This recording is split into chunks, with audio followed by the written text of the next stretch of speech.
Hello అండి, welcome back to our channel. Secretary కథ తర్వాత భాగం తెలుసుకుందాం. రాజశేఖరం ఇంటికి రేఖారాణి వస్తుంది. రేఖారాణి వచ్చేసరికి రాజశేఖర్ ఇంట్లో లేడు. రేఖారాణి జయంతితో రాజశేఖరానికి నీ మీద జాలి తప్ప మరొకటి లేదని చెప్తుంది. నీ మీద ప్రేమ ఉంటే మీరిద్దరూ త్వరగా పెళ్లి చేసుకోండి, లేదా ప్రమీలని చేసుకోవడానికి రాజశేఖరాన్ని ఒప్పించు అని చెప్తుంది. అని చెప్పేసి వెళ్ళిపోతుంది. వెళ్ళిపోయిన తర్వాత చాలాసేపటి తర్వాత రాజశేఖర్ వస్తాడు. వచ్చేసరికి జయంతి చీకట్లో లైట్ వేసుకోకుండా పడుకుని ఉంటుంది. చీకట్లో పడుకున్నావేం?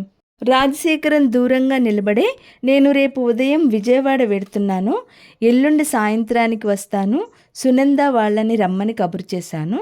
సునంద భర్త ఎవరో చుట్టాలు వస్తున్నారు అని చెప్పాడు, లేకపోతే నువ్వే వెళ్ళు. జయంతి మాట్లాడలేదు. శేఖరం క్షణంసేపు ఆగి, వాళ్ళింట్లో గొడవగా ఉందనుకుంటే డాక్టర్ గారింటికి వెళ్తావా అని అడిగాడు. అలా బోర్లా పడుకునే తల ఊపింది. వెళ్ళబోతూ గుమ్మం దగ్గర ఆగి, ఈ ఒక్కసారి అలా చెయ్యి, ఈసారి నుంచి నా వెంటే ఉంటావు, ఇంకెప్పుడు ఇలాంటి అవసరం ఉండదు. అతను మెల్లిగా నవ్విన శబ్దం కూడా వినిపించింది. నేను తెల్లవారుజామునే వెళ్ళిపోతాను, నువ్వు నిద్రపోతూ ఉంటావు, లేపను అని వెళ్ళిపోయాడు. మర్నాడు జయంతి లేవకముందే శేఖరం వెళ్ళిపోయాడు. జయంతి మనసు మీద ఇనుప దూలం పెట్టినట్టు బరువుగా ఉంది. ఏం చేయడానికి, ఏం ఆలోచించుకోవడానికి 24 గంటల టైం. శేఖరం తిరిగి వచ్చేసరికి తను కనిపించకూడదు. కానీ ఎలా? సునంద వాళ్ళింటికి వెళ్ళినా, డాక్టర్ గారింటికి వెళ్ళినా లాభం లేదు. తిరిగి రాగానే వచ్చి తీసుకుపోతాడు.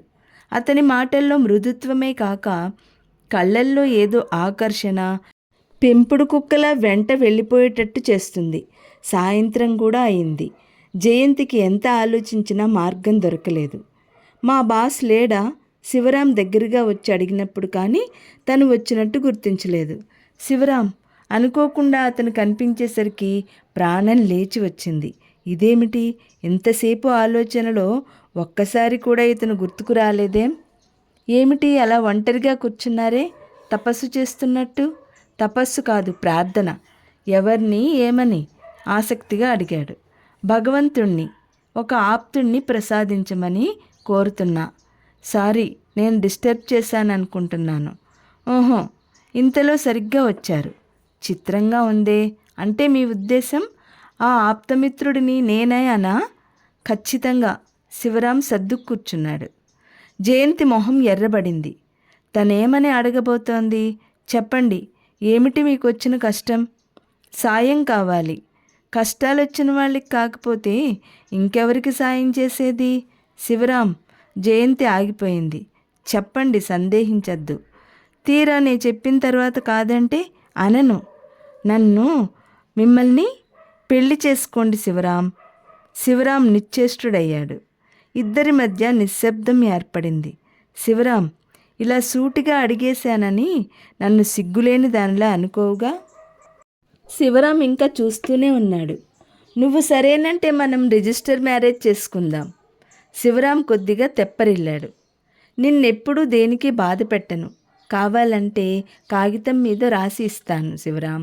ప్లీజ్, ఈ ఇంట్లో ఒక్క క్షణం కూడా నేను ఉండలేను.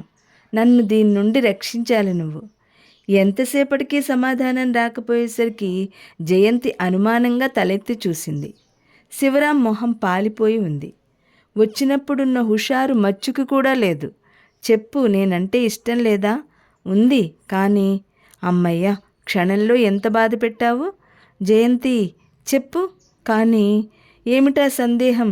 ఓ, నాకు తెలుసులే, అర్థమైంది. శేఖరం ఏమైనా అంటాడనేగా. అంటానికి అతనెవరూ మధ్య? మనిద్దరం ఇష్టపడి పెళ్లి చేసుకుంటుంటే. అది కాదు. ఏది కాదు? కానీ జయంతి. మళ్ళీ ఆగిపోయాడు. త్వరగా చెప్పు. నిన్నెప్పుడూ నేను ఆ దృష్టితో చూడలేదు. పోన్లే, మంచివాడివి కాబట్టి నీకు అలాంటి ఉద్దేశాలు రావని నాకు తెలుసు. అందుకే నాకు నచ్చావు. శివరాం చేష్టలు ఉడికిన వాళ్ళ చూడడం మొదలుపెట్టాడు. నిజంగా నేను మనస్ఫూర్తిగా చెప్తున్నాను.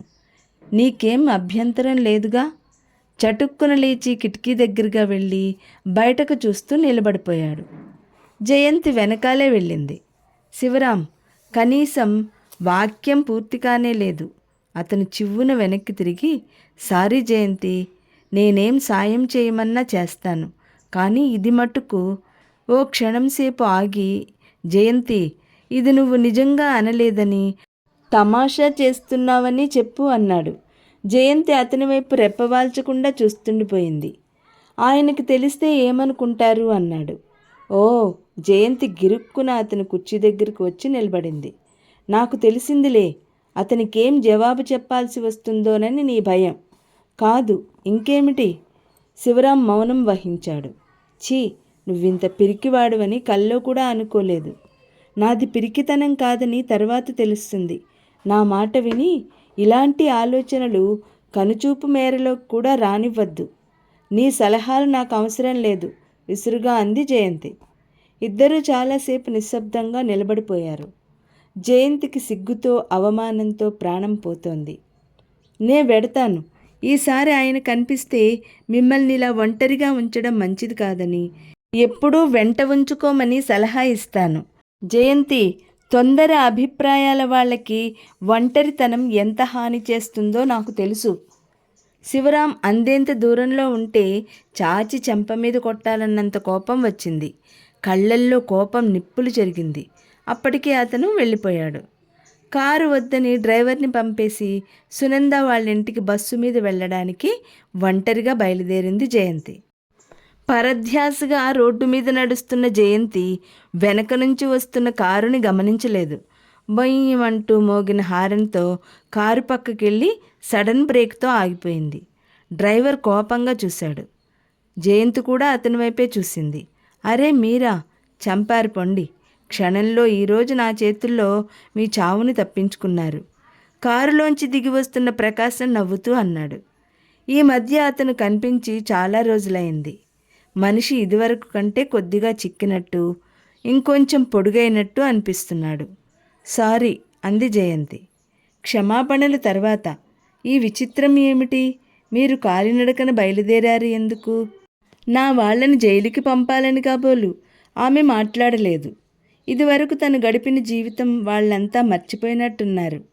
చెప్పండి, ఎందాక? సునంద వాళ్ళింటికి రండి, నేను డ్రాప్ చేస్తాను. జయంతి క్షణంసేపు ఆలోచించి వచ్చి కూర్చుంది. ప్రకాశం డ్రైవ్ చేస్తున్నాడు.